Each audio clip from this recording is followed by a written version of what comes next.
കുന്നംകുളം നിയോജക മണ്ഡലത്തിലാണ് നമ്മളിപ്പോൾ നിൽക്കുന്നത്. ഇവിടെ ത്രികോണ മത്സരമില്ല എന്നാണ് പൊതുവെ ജനങ്ങളുടെ അഭിപ്രായം. എങ്കിലും ഇവിടെ മത്സരത്തിനായിട്ട് 3 സ്ഥാനാർത്ഥികളാണുള്ളത്. AC മൊയ്തീൻ മുതിർന്ന CPM നേതാവാണ്. മാത്രമല്ല ജനങ്ങളുടെ ഇടയിൽ ഒരുപാട് കാലം പ്രവർത്തിച്ച് പരിചയമുള്ള MLA ആയും മന്ത്രിയായും പ്രവർത്തിച്ച് പരിചയമുള്ള AC മൊയ്തീൻ, PT അജയ് മോഹൻ. അച്ഛനിലൂടെ തന്നെ രാഷ്ട്രീയ പ്രവർത്തനം തുടങ്ങി.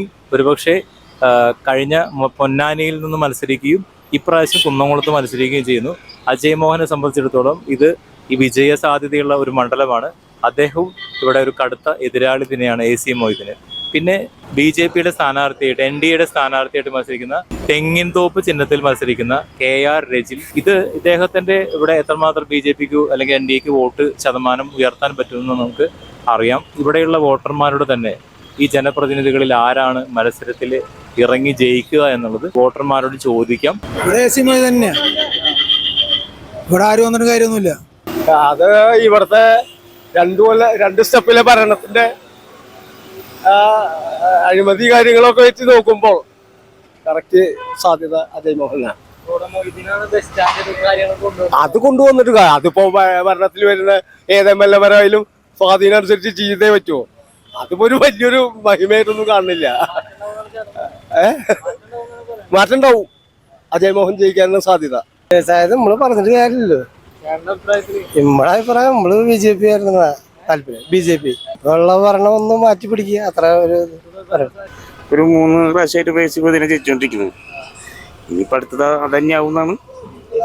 AC മതിയാവും. അത് പറയാറിയില്ല. അജയ് മോഹൻ എന്ന ആള് കുറച്ചു കാലങ്ങളായിട്ട് രാഷ്ട്രീയത്തിലുള്ള ആളാണ്. റജിൽ തന്നെ ഇപ്പൊ വന്നിട്ടുള്ള ഒരാളാണ്. 2ാം സ്ഥാനം ഉണ്ടെങ്കിൽ അത് PT തന്നെയാവും. കാലത്തിന്റെ മാറ്റം അനുസരിച്ചുള്ള ജയം ഉണ്ടാവും. അതാർക്കൊന്നും പറയാൻ പറ്റില്ല. പ്രതീക്ഷിക്കാതെ 5 കൊല്ലം രാജ്യമായിരുന്നു, 10 കൊല്ലം ഭരിച്ചില്ലേ. അതേപോലെ ഇപ്പൊ നരേന്ദ്രമോദി 15 കൊല്ലമായി. അതുപോലെ അവർക്കാണ് യോഗത്തിന് അവർ 15 കൊല്ലം ഭരിക്കും. അത് കാലത്തിന്റെ മാറ്റം. ഒപ്പത്തിനൊപ്പം നടക്കണത്. ഇപ്പൊ ആരെ വിജയിക്കാന്നിപ്പോ മൊയ്തീനെന്നപ്പോ എല്ലാവരും അല്ല, ഞാൻ പറയണത് മൊയ്തീനാ. ചില ആൾക്കാർ പറയണത് കോൺഗ്രസ് ജയിക്കാന്ന് അങ്ങനെയും പറയുന്നുണ്ട്. അങ്ങനെ ഒരു പക്ഷെ ഇപ്പൊ ആർക്കും കിട്ടാന്ന് ഒന്നും അറിയില്ല. ഞാൻ ഇവിടെ തരണല്ല. ആർക്കാന്ന് അറിയില്ല, പറയാൻ പറ്റില്ല ഉറപ്പിച്ച്. അത് LDF ആവുന്നു എനിക്ക് തോന്നുന്നു. ഇപ്പൊ എല്ലാവരും ഒരേപോലെ നിക്കണ കാരണം വ്യക്തിപരമായിട്ട്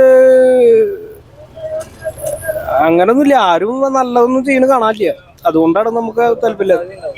തുടർ ഭരണം വന്നതിന് പിന്നെ അതോടെ കഴിഞ്ഞില്ലേ, അതിന്റെ ആവശ്യമുണ്ടോ? PTക്ക് സാധ്യതയുണ്ട്, AC മൊയ്തീനും സാധ്യതയെന്ന് പറഞ്ഞ മാതിരി. അപ്പൊ LDFന് സാധ്യതയുണ്ട്. UDFന് സാധ്യതയുണ്ട്. പക്ഷെ LDFനും ഒപ്പം സാധ്യത ഇപ്പൊ എല്ലാവരും പറയുന്നത്. തുടർ ഭരണം ഉണ്ടാവും ഇവിടെ ഈ വർഷം. UDFനൊരു ഭരണം ഉണ്ടാവുള്ളൂ.